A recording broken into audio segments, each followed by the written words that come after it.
Hey everyone, welcome to the CyberHub Engage podcast. I'm back with one of my all-time favorite guests, Mark Houpt, CISO at Databank. Mark, thanks for coming back. Thanks, James, for bringing me back on board.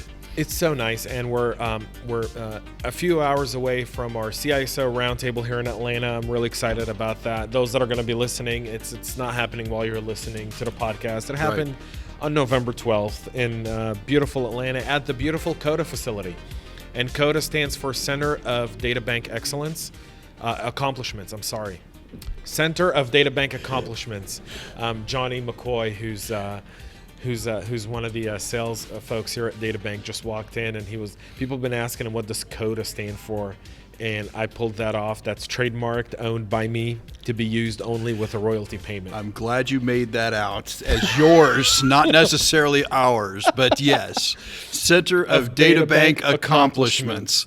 We can do that. There's a beautiful view. So if you're listening and not watching us, you should definitely go to YouTube.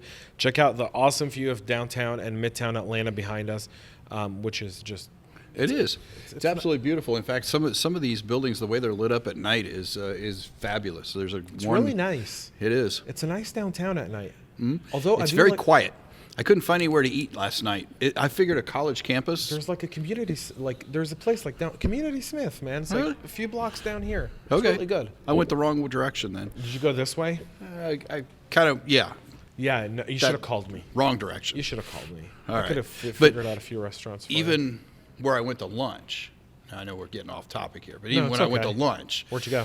Over at a place called Yala. Yeah. Went over there for lunch. Food. Yep. Good stuff. But that whole square, I guess, that has a lot of food on it, the only thing that was open was the Waffle House, which I know has to be open because it's Atlanta. And it has to be used because it's Georgia. Open all the time. Right. Like everywhere. Yeah. It has to be. It's required. If you're ever bored and you want to watch something, just YouTube Waffle House fights. Right. It's the opposite of Chick-fil-A. Chick-fil-A closes on certain times. Waffle House is never closed. Chick-fil-A's closed on Sunday. That's right. Which is unbelievable. To think of their revenue. And they still are closed on Sunday. And they're closed on Sunday. It's awesome. It's pretty cool. 6 and 1, man. Rest one day, work 6. That's what God did. That's right. Me and Chick-fil-A have the wrong Sabbath mixed up. I don't do anything on a Saturday. We can give you that one. I think my Sabbath is the right Sabbath, but your Sabbath is kind of the edited Sabbath. That's because the edited even version. Jesus' Sabbath was Friday night to Saturday night. That's right. It was. If you read your Bible, John something something and Matthew something something says that. Watch out. You'll get me start quoting. Get you preaching, Mark. The CISO with the Bible degree. You are a theologian, are you not? I do have a Bible degree, yes. That's my undergraduate. My master's degree is in security. So, yes. I'd love to have you write a book about biblical stories versus cybersecurity ones. Well, I always go around saying I've got my eternal security all taken care of, and now I'm working on my cybersecurity. So. Yes, that's so good. Hey friends, want to talk to you guys about our new sponsor PlexTrack and its founder Dan Klaus. So Dan Klaus founded PlexTrack after 15 years of fighting with reporting and vulnerability management tools as a penetration tester and CISO. Dan knew that the best red teams not only needed a way to produce good, consistent reports quickly, but also wanted to be able to generate and catalyze the success of the organization they work with. That's why PlexTrack went beyond customizing Word and PDF reports to become a purple teaming platform. Through a central interface, red teams are able to report issues, blue teams are able to remediate them, and the CISO gets an overview of everything that's going on so he can report it up to his board, his stakeholders, and anyone involved in the organization on a consistent basis. As a CyberHub Engage listener, you get the opportunity to try PlexTrack for absolutely free for 1 month. No contracts, no credit cards, no risk, none at all. Simply go to plextrack.com/CyberHub. Again, that's plextrack.com/CyberHub. PLEXTRAC, no K in plextrack.com/CyberHub to claim your free month free now. Make sure you support our friends at PlexTrack. They have a great platform for all of you that are pen testers and red and blue teams. Make sure you check them out again. Plextrack.com, no K in Plextrack, /CyberHub. Hey everyone, I really want you to help me in supporting our early sponsor, Get Smart Eye. So Get Smart Eye still in beta testing, but what Get Smart Eye is, it's an amazing app that lets you control your privacy, whether it be documents, pictures, anything that you want to share with your friends or not. Think of Snapchat, only no screenshots and no one else looking over it. So if you travel a lot, if you're in airports, coffee shops, shared workspaces, and you care about your privacy, Get Smart Eye is the right app for you to protect your privacy. And here's the deal. Get Smart Eye is still in beta testing. I use the app all the time. In fact, some of you know that I travel a lot, and when I do, I don't like people looking at my screen at airports. I do everything off my phone, and as such, I use Get Smart Eye for all my sensitive documents and all my planning. So here's what you need to do to be one of our early technology adapters, an exclusive offer for CyberHub Engage listeners. Text 41411, again, that's 41411, 41411, and type in the message of your text, Smart Eye. Then reply to the SMS that you're going to get with the letter Y, like Yankee, and download the Apple Test Flight app. Then go back to your SMS and you'll get a link to download the Smart Eye app. Download the Smart Eye app and use it. Again, this is an early offer for only CyberHub Engage users. Text 41411. Again, that's 41411 with Smart Eye in the message. Folks, I want to take a moment and talk to you about CyberHub USA, one of our longest sponsors. So for full disclosure, before we get started, I want you to know I am a partner at CyberHub USA. That's why our podcast is called the CyberHub Engage Podcast. But if it wasn't for my partner support, I wouldn't have been able to deliver the content that we do each and every single day. But let me talk a bit about what CyberHub USA does and how it can benefit you and your organization. CyberHub USA are cyber business operation experts. They help bridge business and cybersecurity to enhance a company's security posture through so many different ways of doing so. As a boutique advisory and consulting firm, they work with CISOs, CIOs, CTOs, CEOs, and board members on identifying the proper and right cybersecurity strategy and do everything in between, from creating work plans to identifying the right vendors, to helping in budgeting, to ensuring third-party viability, to helping with tabletop exercises and preparedness for the day when it happens, not if. CyberHub USA has a team of experts from all over the globe that's ready to deploy at a moment's notice to help any organization deal with the most complex or even the most basics of cybersecurity challenges. You can find out more by going to cyberhubusa.co. Again, cyberhubusa.co, cyberhubusa.co, and you can get a free consultation with one of CyberHub USA's experts for absolutely free by mentioning the CyberHub Engage podcast. Again, cyberhubusa.co, cyberhubusa.co. Get a free consultation for free with one of CyberHub USA's experts, absolutely free, by mentioning the CyberHub Engage podcast. And now back to the show. But we're ahead of, I think, a really interesting roundtable today, and thank you so much for hosting us at Databank and bringing all the great CISOs that we have coming here today. But I think we're in the fourth quarter. Right. Kind of, everyone's almost like, you walk into Costco, like it's Christmas time. Oh, sure. Yep, that started back in September, but sure. It's Christmas time everywhere. It's that time of year where even employees are already counting down the days to Christmas. Mm-hmm. Kids go on vacation for Thanksgiving in a few weeks. Right. People are putting in their PTO, preparing for everything that's going on between end of November and first of the year, regardless of which religion you're a part of. Everything's in there. Hanukkah does come on Christmas Eve this year. Right. I mean, we do end up celebrating at the same exact time, which means Jewish kids lose out to Christmas overwhelmingly this year. Yeah, but you get 12 days. 8. We only get 1. We get 8 days. 8 days. All right, sorry. My bad. We get 8 days. 8 days. And I think, I will say this, though. 8 days of shitty presents.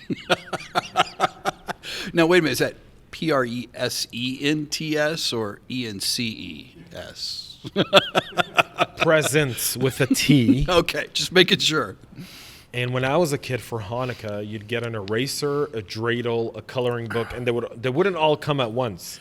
Well, So you start off with like your coloring pencils, Yeah. but you may not get your coloring book until day 4. Well, then you got something to anticipate. But It's you know you're getting a coloring dreidel book. though. You got to have like I get a Like, candy you get a cane, you dreidel. get a dreidel. Yes, we get a dreidel. And dreidels are funner than candy cane, That's true. They probably are. although not as seductive thanks to pop culture. Candy canes have become like a very seductive candy. Yeah. We twist everything, don't we? So as very Jewish of Jews, we give out gold coins that are chocolate filled on Hanukkah. Awesome. I'm coming over. You can come over anytime you want, and we eat donuts. Yeah. 8 nights of jelly-filled donuts Yo, that'd be painful. and latkes, which are essentially hash browns. Mm-hmm. So the food is awesome. You got 8 days of food. 8 days of donuts. Right. Like when I lived in Israel, I lived for Hanukkah because in Israel they don't do just donuts. They do donuts. Like they put like a thing of like a syringe with like jelly in it and different flavors of jelly. Yep. Or they'll make him chocolate and just You can man. inject your own juice. You know what? For those listening, I will post over Hanukkah. Micah, you should write this down so I remember, please. Every day I will post a picture of a different donut from Israel and how cool donuts are in Israel for Hanukkah. All right, you do that, and I'll be watching. And you'll I be will, watching. I will repost it on my social media, so everybody that knows me, that doesn't know you, now knows about you. Now knows about Hanukkah donuts, And donuts. in Israel. So there you go. Unbelievable. If you haven't learned anything today, Hanukkah you now donuts. know about Hanukkah and Hanukkah donuts, Hanukkah donuts are the best. You got me started. I'm like mouth-watering at Hanukkah donuts at this point. which is a great segue into Fourth quarter. cybersecurity And fourth cybersecurity, quarter. Right? yes, it is. We We always, salivate like, over what's going to happen in the next couple Well, months. You know, all the phishing attacks, the things that are going to keep That us are up already all night. happening. Yeah, they're going to keep us up all night instead of allowing us to eat those donuts. Either that, or the donuts keep us up to help get through the things we have to I'm deal going to go with. with the latter. Yeah, Donuts probably. keep us up to deal with what we're going to be dealing with. That's right. But phishing has gotten so good. I'm scared of the phishing that's going to happen around Christmas. It has gotten incredibly sophisticated, even to the point, you know, I'm using some of the more sophisticated anti-phishing capabilities that are out there, minus the government type of stuff, right? And I've seen phishing attacks still come through that even people that are trained on finding the phishing are going, ooh, that one's good. You know, I've seen, it's not just the typical, hey, let's slap somebody's logo on there and take you to the wrong link anymore. We're talking about stuff that will be redirected, and, you know, be one letter off or one little thing off from the real link, or, you know, there's just so many things out there that people are getting really sophisticated with the phishing. And it just begs the question of, is it really that effective? And apparently it is. That, you know, that the phishing is still the thing. You know, they're still after it. And well, it's effective because people click. Right. People click. It's now leading to the ransomware attacks that we've seen throughout the year, which are it just boggles my mind that those are even continuing to rise with all the awareness that's out there about it. But yeah, people click, and that's the bottom line. Click to connect, right? Are we not dealing? I mean, when we always talk about security and we talk as a whole about security, I think our challenge a lot of times is our users are very, very diverse. Right. One of the challenges I feel like security professionals constantly have is we think from a security perspective, while our direct reports and our subordinates in the different business units consider security to be something non-existent. It's afterthought. I don't know if I'd agree with non-existent. Afterthought. I think that afterthought might be accurate. I think that there's starting to get that sense that security is too technical sometimes, and it's because people like myself and security engineers, when we don't take our message to meet the masses, they tune us out. Right. Like, how many times do you flip on a radio station that's a talk radio, for example? I listen to a lot of talk radio. So you flip that on, and they start talking about and droning on about the same subject over and over again. You're just sick and tired of it. You turn it off. You change to a different station. Well, that's what our users are doing. Even though we're sending out the security awareness messages, they're going, oh, here comes the email from the CISO again saying you must do this. And if you don't, there's penalties and so on and so forth. We have to, as CISOs, we have to think about it from a common sense perspective and kind of come at it from even some talking to our marketing teams and really start thinking about how the marketing teams operate in order to effectively get our message out there. Because if our message isn't being heard, just on something as simple as phishing, and they're tuning us out, they're going to click. They're going to cause more insider problems than we want to deal with. So when we have problems like ransomware, I look at the situations that we saw in Texas this year with ransomware, in Baltimore, in Florida, here in Atlanta in the past couple of years with ransomware. We see on the media how that impacted those organizations. What we don't do is we don't take the deep dive to go back and find out how it happened. We only see what happened. And I think if we go back and we look at what happened and really are honest with ourselves and get to the root of it, we would find out that, yes, there was a security awareness campaign in place, but all it was a checkbox. And it was nothing more than, hey, the auditors are coming. Let's make sure that the security awareness is in place. And I'll be the first one to raise my hand and say, I've been guilty of that too. We don't want to have to jam it down somebody's throat, something that's ineffective. We want to make it entertaining. We want to make it interesting. We want to make it something that people are not feeling like it's being shoved down our throat with a plunger. So I feel like one of the challenges that we have as CISOs is typically, like you said, is getting them to really care about, getting them to be passionate about the message. Right. I've found, at least my personal success has been in two business things, one personal thing. Right. Talk about how they're phishing them in business, how they're going to phish the company, how ransomware works. Yeah. Tell them something about their home life, something that they can enact. Because I always feel like if someone can take just one thing home and that'll make their wife, husband, kids safer, they tend to more buy into that. Absolutely, and I felt a huge amount of success in our security awareness training this year when I had one person, an executive actually, came back to me and said, "Hey, that phishing." It was actually about phishing, security awareness on phishing. Said that was really effective. I want my kids and my wife to see that. How can we do that? How can I have them replay that function ethically, because it was a licensed product, and not break any rules? And I said, well, here's how we could do it. And I showed them how to do it, and they played it for their family and allowed their family to get some knowledge of what was going on. So I knew it was effective when I have somebody coming back saying, hey, I want that to happen. But you're absolutely right. So another method that I look at, so you've got two business, one personal. One of the methods I look at, and I do this whenever I'm giving presentations and speeches as well, is a hook, book, look, and took. Okay, so hook, first book, look, and took. Right. So in order to capture the person's attention, we need to hook them with a nice, common sense, applicable story right at the front. Then let's take a look at the book. In my case, this information security policy. So the look in the book, the hook, book, look, and took. So then we take that information security policy and say, okay, here's our policy on it. Now let's take a deeper dive, and how does that apply to you in your business role? So let's go down that next level, and then I have that took part, which is so what. So what does all that stuff mean? Well, here's how it applies to you, James, and what you need to do in your business unit, in your life, to make this an effective training session. So hook, book, look, and took. I like that. Hook, book, look, and took. That's the title of the podcast. There you go. Hook, book, took, and look. Hook, book, I wonder look, how many. and took. That's good. That's hook, book, look, and took. That's essentially. Oh, okay with a different first letter. There you go. That's nice.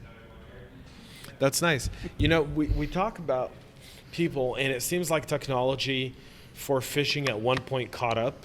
Mm-hmm. And at one point we Yeah. were actually mitigating it. Yes.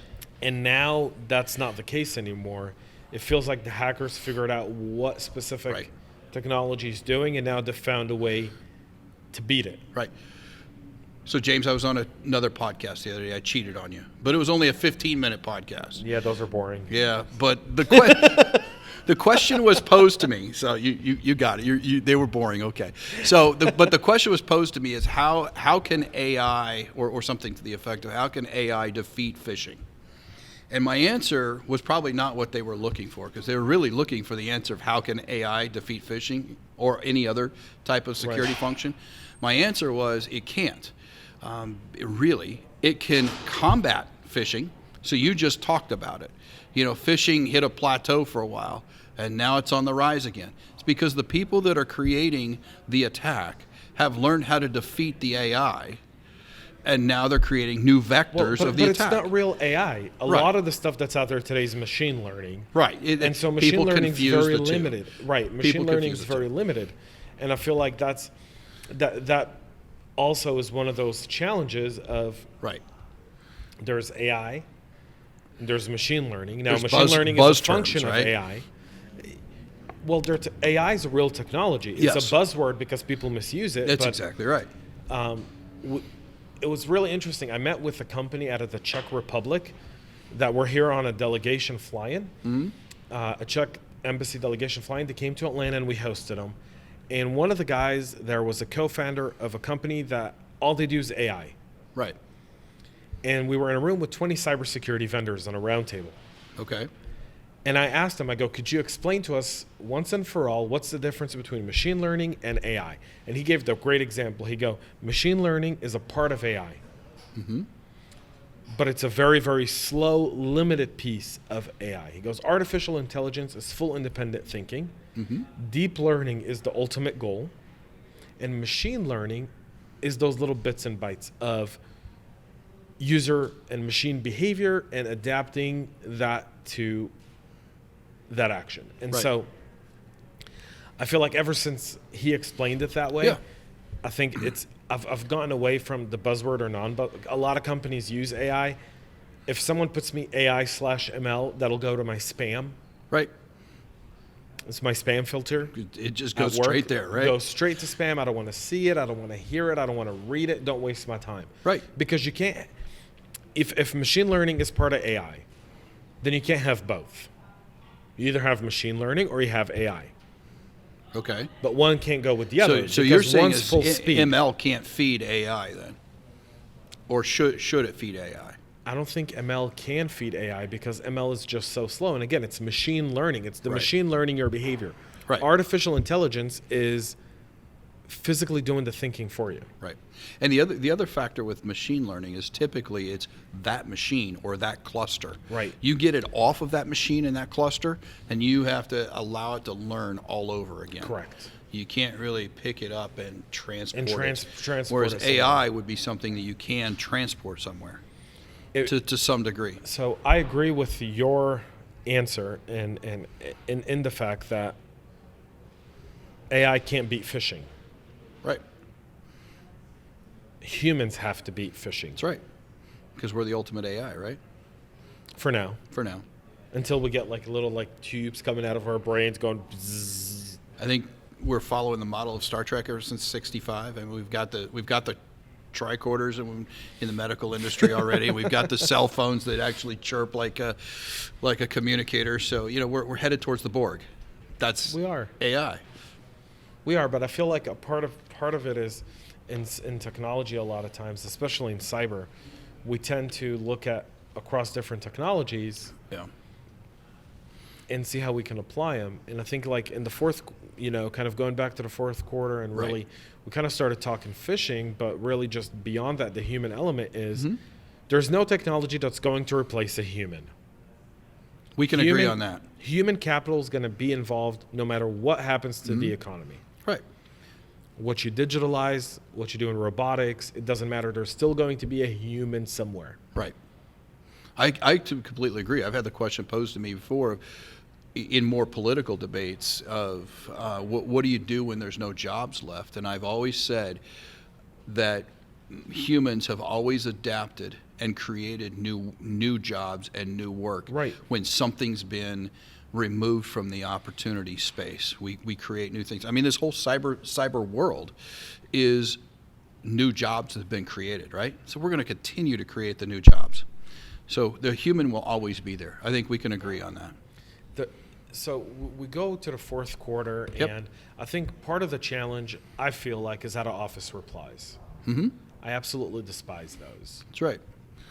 I do too, and that's why I only put them on for internal people, but that's even dangerous in itself. Right, because if someone spoofs you from an internal email address, Right. you could let them. They know the CISO's out, and you can attack them.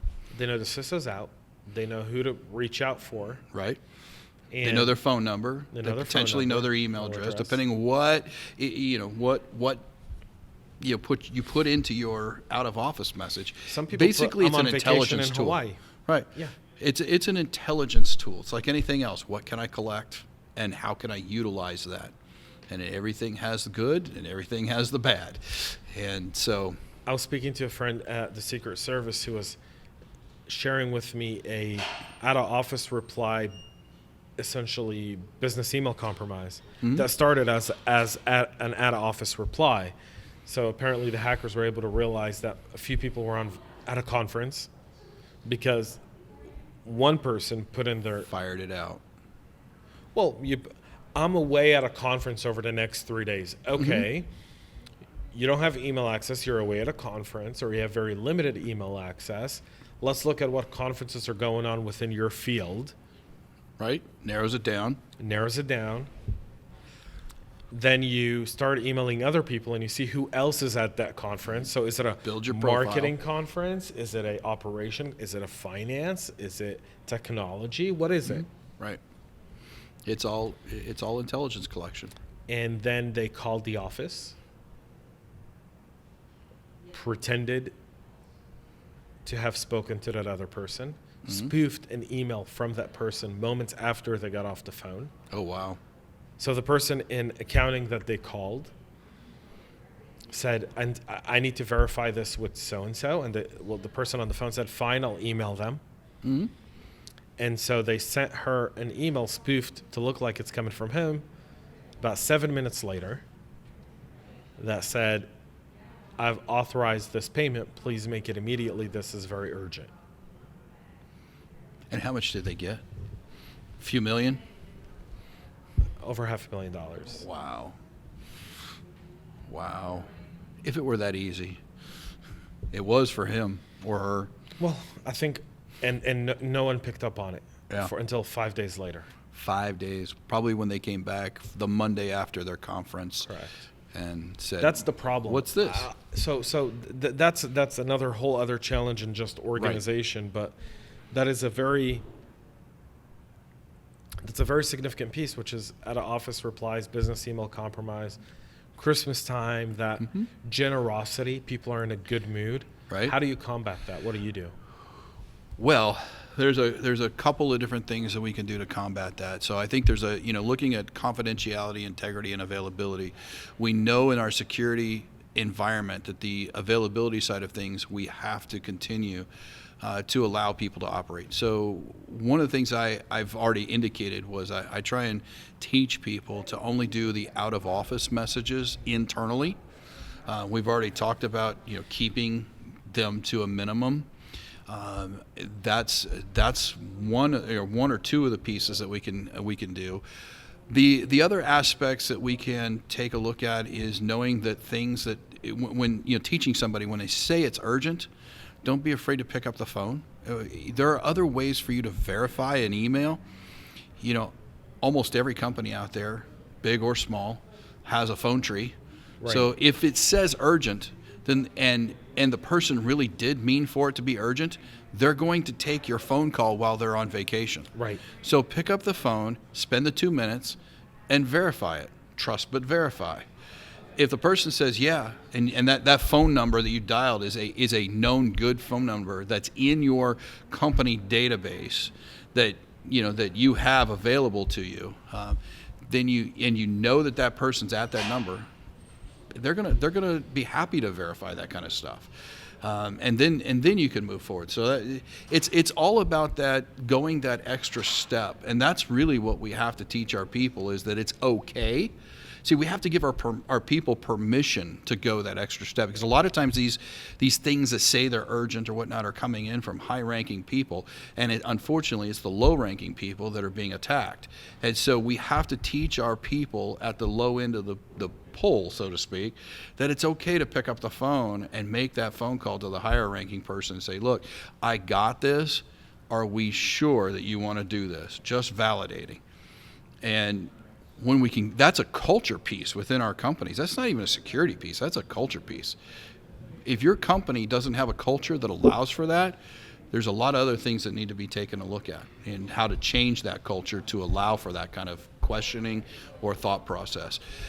So we can send out our email messages that say, watch out for the phishing. That's something that we should do.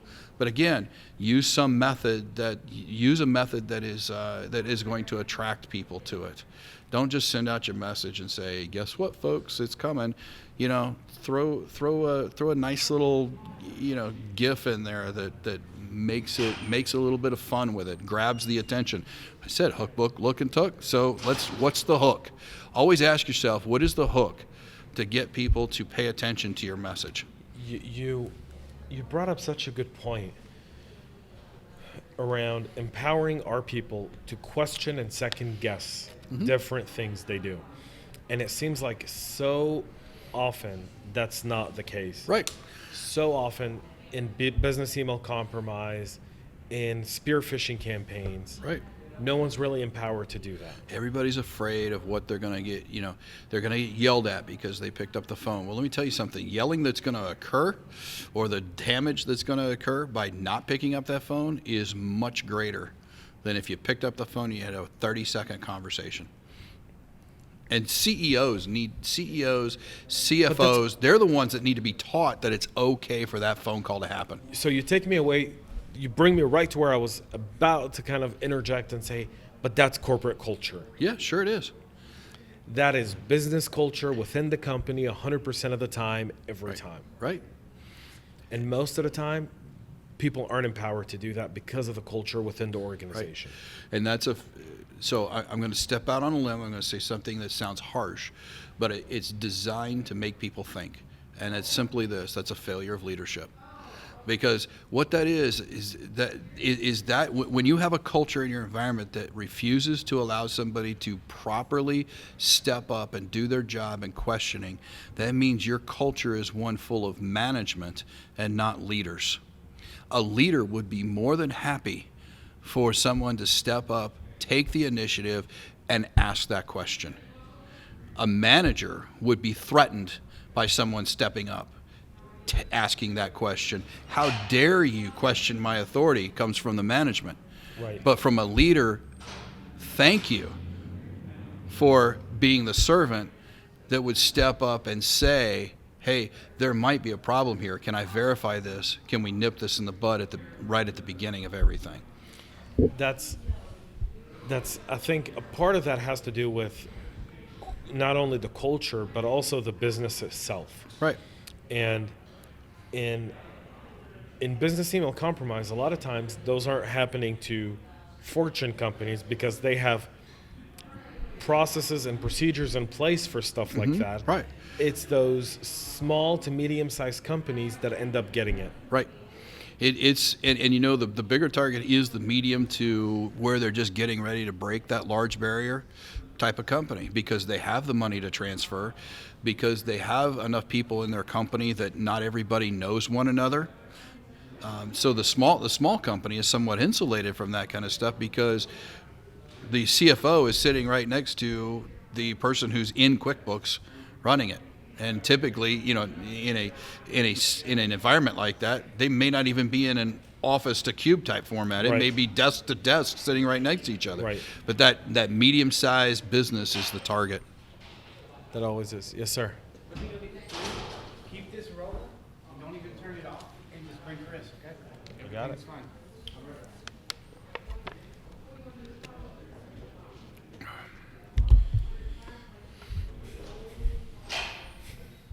He's so funny. I just love it how we're talking about phishing and security. You just hand a guy your credit card. The guy knows the garage. The guy can get into my house without even. So he's my target. That's what you're saying, right? For most people have tried to target Micah. I'll bet. But Micah's very, very well trained. And I'll bet he's very vigilant. And I'll bet you have a culture that allows him to question what's going on. Everything. Too.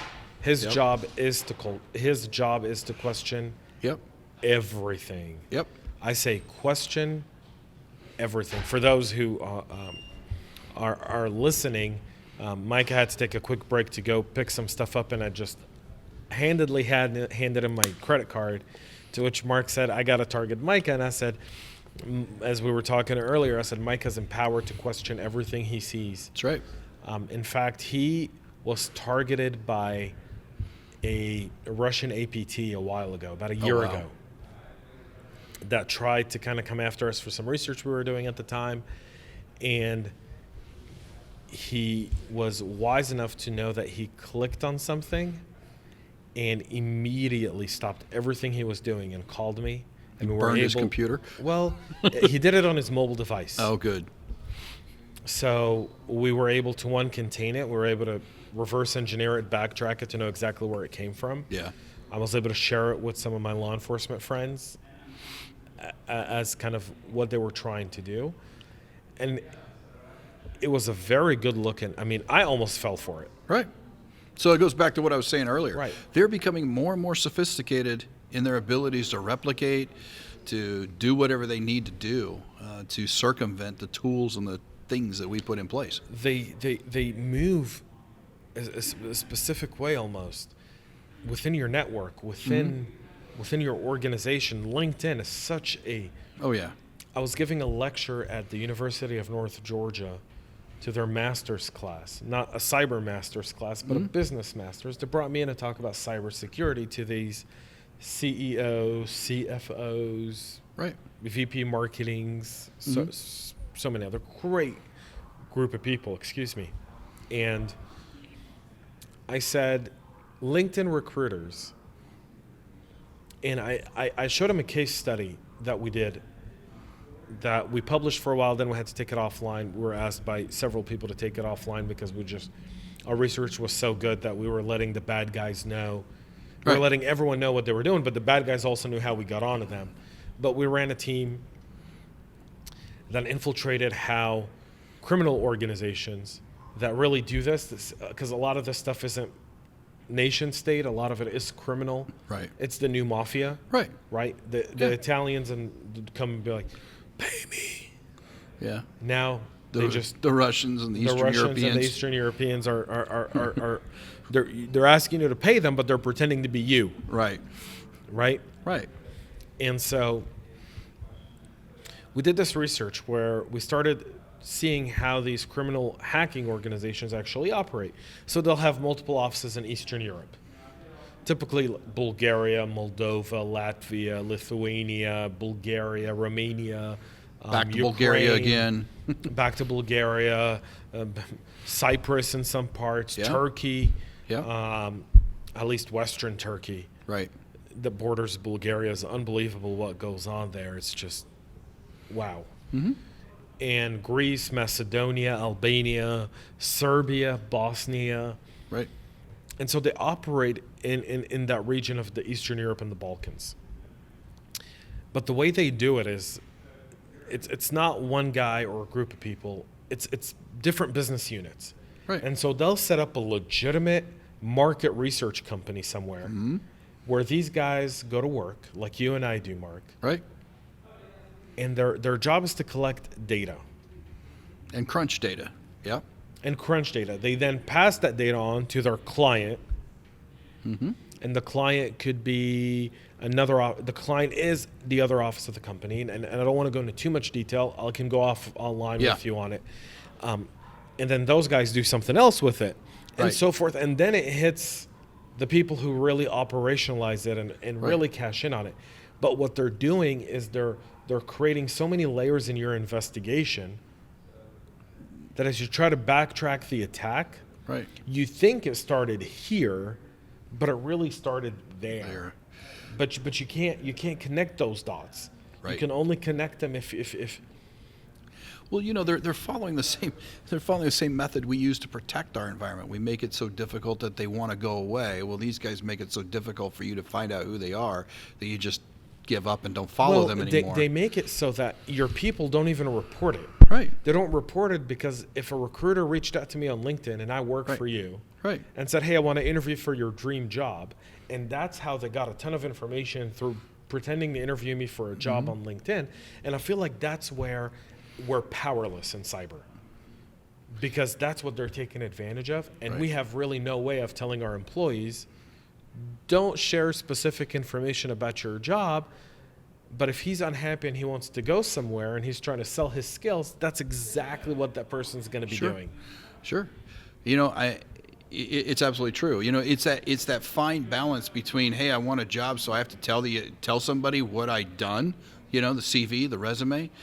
But we've been told that you don't get jobs anymore without putting your profile on LinkedIn. So now you have to put it electronically out there. It's this ridiculously fine balance of what goes out there and what doesn't. And I want to make a recommendation for security folks on LinkedIn.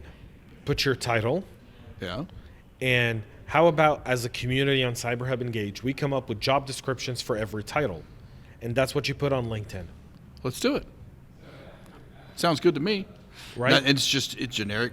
And let every recruiter see the same generic message. They go, oh, he's with CyberHub. I'm not going to attack him. Right. Or I got this better idea. Why don't we just not click the little thing on LinkedIn that says, you're open for recruiters?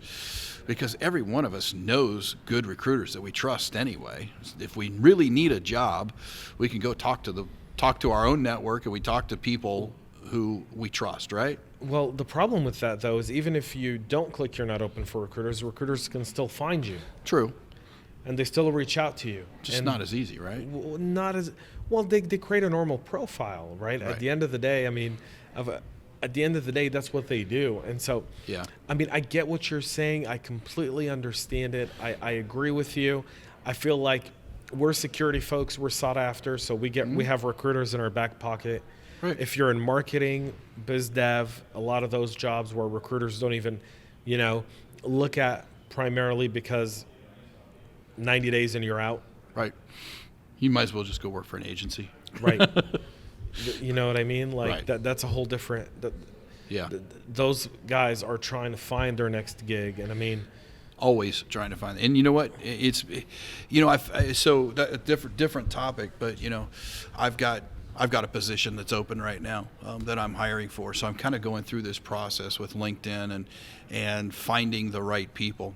And I have found it difficult to find and hire the right people. What position are you looking for? I'm looking for a senior security engineer right now is what I'm looking for. And I'm looking for somebody, I have a job description with a little bit of Sec DevOps, but also has the operational technical understanding of vulnerability scanning and attack patterns and threat vectors and being able to defend a network inside of a cloud environment.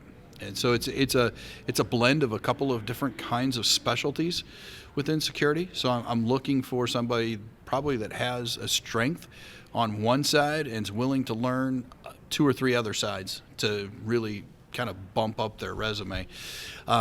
So it's somewhat difficult to find them, but one of the things that I've been finding is that in fact a lot of the security people are not putting good information out there to be able to. Yet they've checked the box that says they're interested in their next job, and ironically, I've also been finding that even with that box checked, I'm guessing it might be a mistake, but the number of security professionals that are either not content in their job or for some other reason have only been in their position for a couple of months and they're still looking for their next gig, guys, we need to settle down and become good at what we do before we start looking for the next job. I think, and that's a big thing with me right now because I'm looking at it. But we blame it on recruiters. Well, but it's really true. There's a workforce shortage. There is. I don't think it's millions like some of the other headlines point out to. I feel like automation is solving a lot of it. I feel like MSSPs and different services that are coming out there to kind of try and take some of that burden off of hiring people and kind of giving it to someone to take care of it. And you're just kind of, instead of hiring 7 people, you got one person that's wearing 3 different hats that's handling these guys, and these guys. That's farming it out to a managed services provider that's basically managing a managed service provider, right? I mean, that's part of it now. I feel like the other part of it is people are willing to leave a job today for 10 grand more a year, right, and a few more stock options. And that loyalty, that sense of being a part of something is almost non-existent in security. Right. It's existent on the vendor side. Look at the vendor engineering and technical teams. You rarely see those guys step out because they're working towards a vision and mission, but it feels like internally in security that's not the case. See, again, I think, and again, I'm probably going to anger some people, but why not? You know, that's what we're here for, right? It's Tuesday. So it's Tuesday, it's Wednesday, Thursday, Friday. I'll anger people any day of the week. I don't care. But I'm going back to leadership. It's a failure of CISOs. And we're here to talk about CISOs, and we're here to strengthen and better CISOs. That's the purpose of what we're talking about here in this podcast. So it's a failure of CISOs when your people, not everybody, but when your people, when your job descriptions become a revolving door, it's a failure for you to hire people who have a history of that. It's a failure of you to not inspire your people to a higher vision that will lead them to stay with you and continue to work the efforts that you're working. It is a difficult position to constantly have to retrain people coming in as a CISO. So if you've got the revolving door going on, if you've got if you have the revolving door going on, do some deep analysis as to why. Is it you? Is it your company? Is it what your company's paying? Is it how you're hiring the people that you're looking for? Because there's good people out there that will stay. I mean, I've been in my position for 5 years. I've got people on my team that have been on the team for 3 years. And part of the reason is because we work to cast a vision that we're trying to do something for our customers that they are either unable to do or incapable of doing. And I don't mean incapable from an incompetent perspective, meaning they're an SMB of some sort, or they're a business, a larger business in many cases, that has turned to us as their consultants, as their security team, to do the work that they know that needs to get done to protect their systems, whether that's PCI, HIPAA, or even federal type of systems with FedRAMP or FISMA. They're actually looking to us to secure those. And so I convey that message to our team. I provide purpose for the job, for the people that work that job. Now, does that work for everybody? No. But I think if you've got a revolving door, you need to take a look and really analyze why.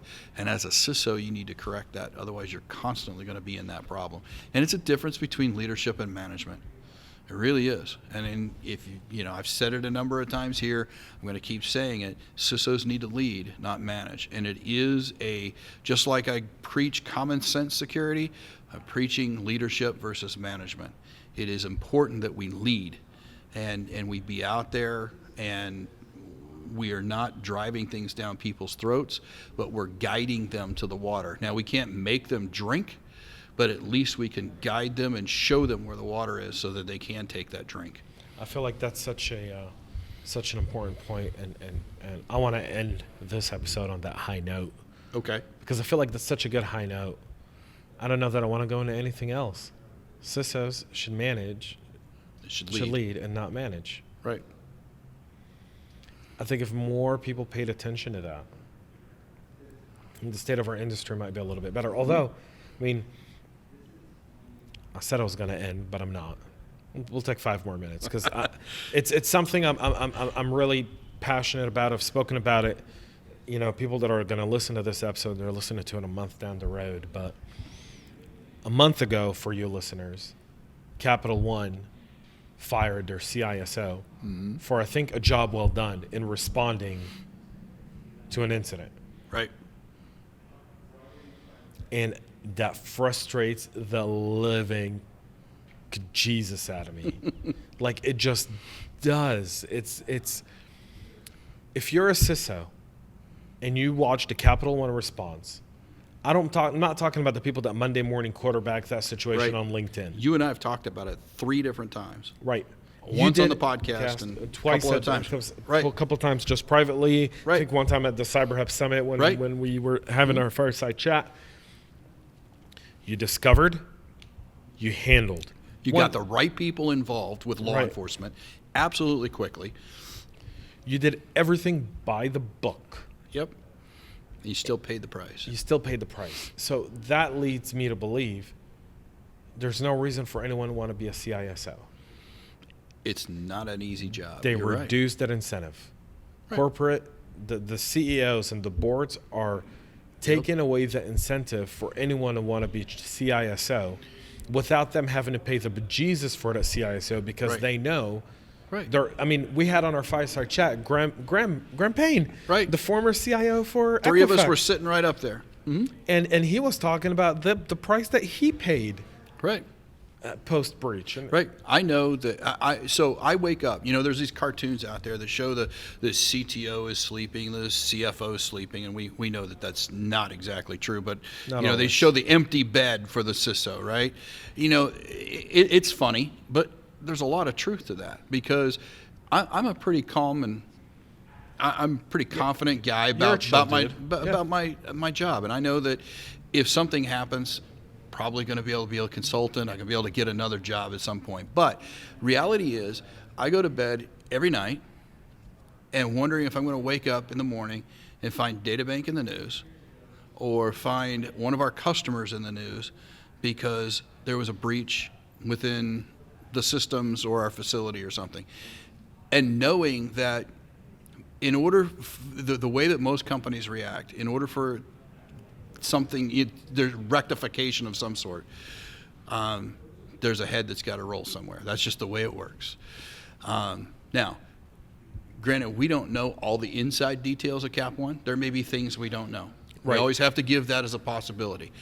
But reality is that team was led and not managed, and they were led well. They knew how to react to the situation, which tells me as a CISO, when I wake up in the morning and there's a breach, doesn't matter how good I am and what I've done right.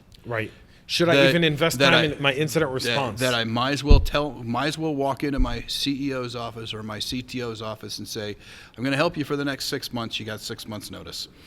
Let's just agree to disagree right now. Here's my letter of resignation. And I'm going to help you get through the next 6 months and make sure that the law enforcement, everybody's in place and there's some continuity, but you might as well start looking for somebody now because this is an unrecoverable situation. I have my own personal incident response plan that's ready in the event that happens. How many CISOs out there have their own personal incident response plan that says, if you wake up tomorrow morning, there's a breach of your data or in your facility or your environment, says what do you personally do? Because you got to protect your brand. That's right. So first of all, you call me. There you go. I'll call James. We'll get your story out there. I think I reached out to Michael I don't a few think it times. would happen in this facility, but maybe down there it can happen at our your studio. Office. There you go. We can break out a bourbon. There's bourbon behind you. There you go. And we can have a conversation about it. But reality is, they take away that incentive. Right. I mean, I can tell you, I was offered a CISO position, and I turned it down because I see no incentive in taking that position. Right. None. Yeah, it's great to have the title. But when you wake up every morning wondering what's going to happen, and let me be clear of something so that there's no question. Okay. Databank hasn't told me that if you wake up one morning that this is what has to happen. I'm just telling you from my own perspective, that's the way CISOs That's what happens to CISOs. You got to be willing to it have the cyanide pill in your mouth. You're Yeah. a spy if you're a CISO. That's right. And if you get caught, Right. you got to be willing to bite off that tooth with the cyanide pill in Exactly. it and be ready to sacrifice yourself, because You do. if you don't do it, they're going to execute you. Somebody's going to go down, you know. Right. That's the way it works. And you know, to be fair, to be fair to Databank, I said I have my own incident response plan in place, and that's what would exist. I actually work for a wonderful company. I mean, and I'm not just blowing smoke. I mean, how many CISOs have been in their position for 5 years? Not many. And so they've put up with my, hey, we've got risks here and there, and we need to address those kinds of things. They've put up with my, you're not giving me enough money for my budget. You're not giving me enough money for my people. Instead of tossing me out the door, they've said, hey, let's work through these things. So I do work for a wonderful company. Would they accept my resignation? I don't know, but that's part of my incident response plan. Right. And every CISO should have their incident response plan in place, and they should have their finances in order, and they should have everything in their life in order to take 6 months off. And find that new job, you know. Well, I can tell you that as someone who, I want to change the conversation around the role of a CISO Sure. post breach. I feel Yeah. like that's. Oh, absolutely. I have the pleasure tomorrow, before I come here for the grand opening, Mm-hmm. to speak in front of about 18 CISOs from the North Fulton region. Yeah. CEOs at a lunch and learn that's hosted by a company that invited me to be their keynote speaker to talk about cybersecurity across the enterprise. Nice. And that is literally 2 of my slides talk about empowering your CISO and understanding Right. that, it's. But it goes back to what we wanted to end this thing on: it's leadership versus management. And your leader CISOs are going to be able to lead through these situations, or at least do their best to do so. They're planning for what if, and they're helping guide the various other teams through that. Managers typically would just throw it up in the air and either deny it or fight it in a negative sense. Or I mean, blame literally someone on their blame. team. Well, that's what I'm talking about when I say fight it. Blame somebody else's fault, not yours, kind of thing. Leaders take responsibility for things. Leaders continue. They have plans for retirements. They have plans for their own their own exit plans, and so on and so forth. And that's the kind of, we want to change the discussion about CISOs. That's the kind of conversations we need to have, is let's teach our CISOs to be leaders rather than managers. That's a great topic for our next roundtable. All right, let's do it. Let's do it. Well, Mark, thanks for being here so much. Thank you for hosting the roundtable with me today. I'm Absolutely. so excited for it. Couple of, about another hour or so, we'll have a whole bunch of CISOs here. We could teach In them. half an hour. Half an hour. We could teach them how to handle budgets, and we could teach them how to be leaders rather than managers. And I think we can form a very interesting working group. Absolutely. Thanks so much for being here, Mark. Thank you for listening. Thank you so much for tuning in. Make sure you subscribe, follow, like us. Check out our amazing supporters and sponsors of this podcast, who, without their financial support, we wouldn't be able to continue to work for free like we did for the first year of our existence, bringing you the content that you've grown accustomed to. Thank you so much for Mark. Thank you so much for you, our dear listeners. We'll be back with more next week. Until then, enjoy your Saturday.